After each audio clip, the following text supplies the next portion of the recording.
اور دیال چند جوشی اس وقت کا شکر گزار تھا جب کنہیا لال اسے ملا تھا۔ بہرحال اس گھر کو خوشیاں نصیب ہو گئی تھی۔ سندر لال کے لیے 3 لاکھ روپے کوئی حیثیت نہیں رکھتے تھے۔ دوسری بات، جب وہ آیا تو کنہیا لال اس کے ساتھ ہی تھا۔ یہ رقم اس نے جوشی کو دیتے ہوئے کہا، جوشی مہاراج، یہ مت سوچنا کہ بس اس بات پر ختم ہو جاتی ہے۔ آپ نے میرے پتا جی کی سہایتا کی ہے، ان کا جیون بچایا آپ نے، آپ سمجھے کہ میں جیون بھر آپ کا یہ احسان مانوں گا۔ کنہیا لال نے کہا، دیال چند جوشی میرا دوست ہے، 2-4 دن کے بعد گھر آ جاؤں گا، تم مجھے یہیں سے لے لینا۔ جو آ گیا پتا جی، سندر لال نے کہا، پھر کنہیا لال کو یہیں چھوڑ کر چلا گیا۔ جوشی اور اس کے گھر والے بہت خوش تھے۔ تینوں لڑکیوں کو پتا چل چکا تھا کہ کنہیا لال نے کتنا بڑا احسان کیا ہے ان پر۔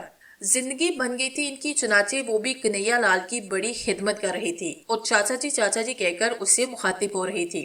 کنہیا لال نے ایک دن ہنسی خوشی وہاں گزارا۔ اس کے بعد وہ دوسرے دن دیال چند سے بولا، دیال چند، ایک دفعہ جب میں یہاں موجود تھا تو تیری گھر والی کی کمر میں درد تھا اور تو نے پڑوس کے کسی مسلمان لڑکے کو بلایا تھا اور اس لڑکے نے تیری گھر والی کی کمر پر لات ماری تھی۔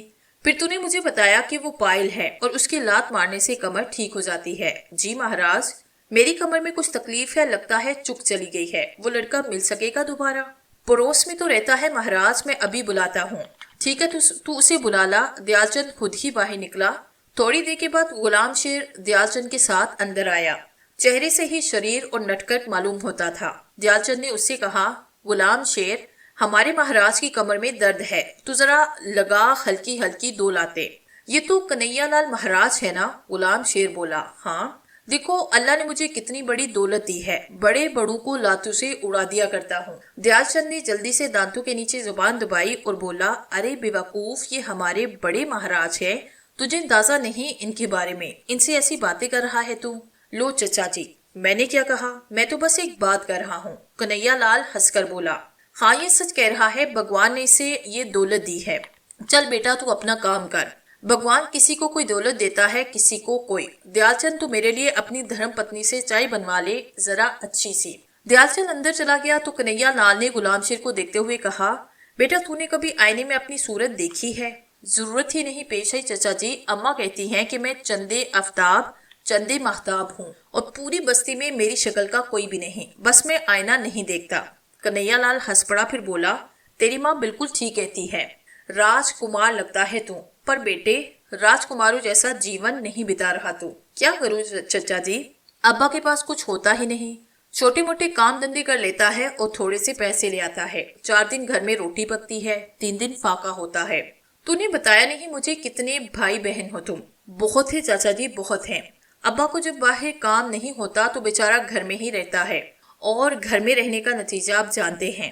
ارے بڑا بے شرم ہے رے تو، ماں باپ کا مذاق اڑاتا ہے، نٹکٹ شریک کہیں کا۔ کنہیا لال ہنس کر بولا، لو چچا جی، اس میں میرا کیا قصور؟ آپ نے پوچھا، میں نے بتا دیا۔ تو تیری جیب تو خالی رہتی ہوگی عام طور سے۔ ہاں چاچا جی، بس ابھی تو اپنی زندگی شروع ہی نہیں ہوئی، آپ یہ سمجھے کہ بس خواب دیکھتے ہیں زندگی میں بڑا آدمی بننے کے۔ خواب دیکھتا ہے تو اور کیا چچا جی؟ ویسے ایک بات کہیں آپ سے، یہ خواب ہوتے بڑے اچھے ہیں، انسان کو اگر کچھ مل نہیں سکتا تو وہ خوابوں میں اپنے آپ کو جو دل چاہے دے لے۔ خواب بڑا آدمی بن جائے، گاڑیاں، موٹریں، بنگلے، کاریں، گھوڑے، دولت ہی دولت۔ پاگل ہے رے تو، پاگل، بالکل بالغ۔ اچھا یہ بتا، اس سنسار میں جن لوگوں کے پاس یہ سب کچھ ہوتا ہے وہ انسان ہوتے ہیں یا جانور؟ ہوتے تو انسان ہی ہے چاچا جی، پر نہ جانے کیوں کیسے انسان ہوتے ہیں۔ ایک بات بتاؤ چچا جی۔ ہاں پوچھ۔ اپنا ابا انسان نہیں ہے کیا؟ ہوگا تو انسان ہی، پر اس نے جدوجہد نہیں کی ہوگی، محنت نہیں کی ہوگی۔ سارے لوگ کہتے ہیں بڑا محنتی ہے میرا باپ، پر بیچارے کی تقدیر اچھی نہیں۔ ایک بات اور کہوں تجھ سے، تقدیر اپنے ہاتھوں سے بنائی جاتی ہے۔ ویسے اگر تجھے کبھی تقدیر بنانے کا شوق ہو تو مجھ سے بات ضرور کرنا۔ جواب میں غلام شیر ہنس پڑا، پھر اس نے کہا، چاچا جی، پھر تم نے تو اپنی تقدیر بڑی اچھی بنا لی ہوگی۔ ہاں، ذرا پوچھ دیال چند سے میں کون ہوں، کیا ہوں، بڑے آدمی ہو کیا؟ بس کنہیا لال سے میرا نام اور بستی میں بڑی عزت ہے میری۔ لوگ کہتے ہیں میں دولت مند بھی ہوں۔ یہ آخری بات تم نے بڑی اچھی کہی۔ اگر تم دولت مند ہو تو ذرا نکالنا 100 روپے کا ایک نوٹ۔ غلام شیر شرارت سے بولا، لیکن کنہیا لال نے ایک کی بجائے 2 نوٹ نکال کر اس کے آگے کر دیے۔ یہ لے، اور یہ دونوں تیرے ہیں۔ غلام شیر ایک لمحے کے لیے تو دہشت زدہ رہ گیا۔ لرزتے ہاتھوں سے اس نے نوٹ پکڑے اور بولا، مذاق تو نہیں کر رہے چچا جی؟ جیب میں رکھ لے چپ چاپ، ابھی میں 3-4 دن تک یہاں ہوں، روزانہ آ جایا کر، میرے پاس روزانہ اتنے پیسے دیا کروں گا۔ ارے باپ رے باپ، اتنے پیسے تو میرا ابا مہینے بھر میں نہیں کماتا۔ بات یہیں تک نہیں، میں تجھے بتاؤں گا کہ میں دولت مند کیسے بنا، جبکہ میں تجھ سے بھی زیادہ غریب تھا۔ لیکن دیکھ لے خود جا کر، حویلی ہے پوری میری، کنہیا لال کی حویلی کے بارے میں تو سنا ہوگا تو نے۔ تو تم وہ کنہیا لال ہو جو تھوڑے دن پہلے مر گئے تھے؟ بالکل وہی ہوں۔ ارے باپ رے باپ، یہ تو بہت بڑی بات ہے۔ دور سے دیال چند جوشی آتا ہوا نظر آیا تو کنہیا لال نے کہا، اسے کچھ بتانے کی ضرورت نہیں، میری کمر پر 2 لاتیں مار اور پھر چلا جا، ٹھیک ہے؟ غلام شیر نے ہلکی ہلکی 2 لاتیں کنہیا لال کی کمر پہ ماری۔ اتنی دیر میں دیال چند قریب پہنچا، اس نے کہا، ہو گیا کام، چل چائے پی لے۔ نہیں چاچا جی، چلتا ہوں، کل پھر آؤں گا۔ غلام شیر کی جیب میں رکھے ہوئے 100 کے 2 نوٹ اس کے سینے پر چبھ رہے تھے۔ وہ پہلے یہ یقین کرنا چاہتا تھا کہ یہ نوٹ اصلی ہیں اور کنہیا لال انہیں واپس تو نہیں مانگ لے گا، چنانچہ وہ پھرتی سے باہر نکلا۔ کنہیا لال اسے جاتے ہوئے دیکھ رہا تھا، پھر اس نے کہا، حیرت انگیز لڑکا ہے، کمر پر مارنے سے تو یہ سمجھ لو کہ کمر کا درد ہی جاتا رہا۔ ہاں بس بھگوان کی لیلا ہے، پتہ نہیں کس کے اندر کیا چیز بھر دیتا ہے وہ، اس کے خزانے ہیں، جسے من چاہے جو دے دے۔ بڑے غریب گھرانے کا بچہ ہے بیچارہ، بہت سے بہن بھائی ہیں، نہ پیٹ بھر کھانے کو نہ تن ڈھکنے کو، باپ محنت مزدوری کرتے مرا جا رہا ہے اور بڑی مشکل سے بچوں کا پیٹ پال رہا ہے۔ تنگ دستی اور فاقہ کشی گھر میں بڑی ہے، بڑے بے بس اور مظلوم ہیں بیچارے۔ ویسے یہ لڑکا مجھے بڑا اچھا لگا دیال چند، گھر میں اس کی کیا حیثیت ہے؟ میرا مطلب ہے کہ گھر والے اس سے محبت تو کرتے ہوں گے۔ ایک بات کہیں مہاراج، سنسار بڑی عجیب جگہ ہے، محبت کون اپنے بچوں سے نہیں کرتا، پر مہاراج جب گھر میں فاقہ کشی اور بے بسی ہوتی ہے تو محبت قبر کی گہرائیوں میں جا سوتی ہے، نہ کھلانے کو کچھ ہوتا ہے نہ پہنانے کو کچھ ہوتا ہے، خالی محبت سے تو جیون نہیں گزرتا۔ ٹھیک کہتا ہے، ویسے تو نے جس انداز میں اس لڑکی کے بارے میں کہا ہے، کیا نام ہے اس کا؟ غلام شیر۔ نام تو کافی اچھا ہے اس کا۔ باپ کا کیا نام ہے؟ کریم شیر۔ ایک بات بتا، اگر اس لڑکے کو ہم اپنے پاس رکھنا چاہیں تو؟ مہاراج میرا خیال تو یہ ہے کہ کریم شیر بڑی خوشی سے تیار ہو جائے گا، تو پھر سن، اسے بات کر، اسے کہہ کہ ہم اسے 20,000 روپے دیں گے، وہ اس بچے کو ہمیں دے، ہم اسے یہاں سے لے جائیں گے اور اسے سنسار میں کام کا آدمی بنائیں گے۔ وہ تو پاگل ہو جائے گا 20,000 روپے کی بات سنتے ہی۔ 20 روپے نہیں اس کے پاس، اور نہ جانے کب سے غربت کی یہ زندگی گزار رہا ہے۔ تو پھر تو بات کر، آج ہی بلا لیتے ہیں اسے۔ ہاں بلا لے، یہیں پر یہ بات طے ہو جائے۔ دیال چند نے کریم شیر کو اپنے گھر بلایا اور کنہیا لال نے دور ہی سے اسے دیکھا۔ چہرے سے غربت ٹپکتی تھی، میلا کچیلا لباس، آنکھوں کے گرد ہلکے پڑے ہوئے، ہونٹوں پر خشکی جمی ہوئی۔ کنہیا لال کو وہ کسی طرح پہچانتا تھا۔ قریب آ کر دونوں ہاتھ جوڑے اور بولا، ارے مہاراج کنہیا لال، آپ اور یہاں، تم جانتے ہو کنہیا لال کو؟ اتنے بڑے آدمی ہیں، بھلا انہیں کون نہیں جانتا ہوگا؟ 2-1 بار دیکھا ہے بستی میں، بڑی شان و شوکت والے ہیں یہ تو۔ بس ہماری اتنی تعریف نہ کرو کریم شیر، ابھی تھوڑی دیر پہلے دیال چند سے تمہارے بارے میں بات چیت ہو رہی تھی۔ دیال چند واقعی دیالو ہے، بڑی محبت کرتا ہے یہ تم سے اور بڑا دکھی ہے۔ تھوڑی دیر پہلے تمہارا بیٹا ہمارے پاس آیا تھا، اس نے میری کمر پہ لات مار کر میری چپ ٹھیک کر دی، تو میں نے دیال چند سے پوچھا کہ یہ کس کا بیٹا ہے۔ تب دیال چند نے تمہارے بارے میں بتایا، کریم شیر تمہارے بہت سے بچے ہیں، تم اپنا یہ بیٹا ہمیں گود دے دو۔ میرا کیا ہے مہاراج، آپ ہی کا ہے، آپ جیسے آپ کا من چاہے کرے، میرے لیے اس سے زیادہ خوشی کی بات اور کیا ہوگی کہ میرا بیٹا آپ کے چرنوں میں رہے۔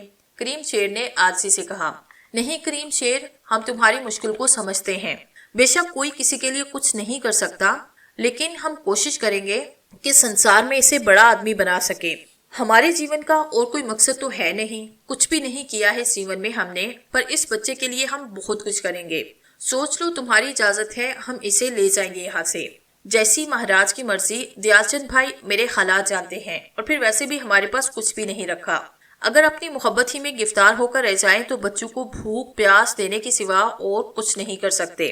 ٹھیک ہے دیال چند، وہ رقم کریم شیر کو دے دو، کنہیا لال نے دیال چند سے کہا، اور دیال چند نے وہ 20,000 روپے جو کنہیا لال نے اسے دے دیے تھے کریم شیر کے حوالے کرتے ہوئے کہا، یہ 20,000 روپے ہیں کریم شیر بھیا، تمہارے بڑے کام آئیں گے، اپنا کوئی نہ کوئی بندوبست کر لینا۔ ایک غریب آدمی کی جو حالت اتنی بڑی رقم دے کر ہو سکتی تھی، وہی کریم شیر کی ہوئی تھی۔ لرزتا رہا تھا بیچارہ، پھر اس نے بڑا شکریہ ادا کیا، اس کے بعد کچھ ضروری باتیں کر کے وہاں سے اپنے گھر واپس چل پڑا۔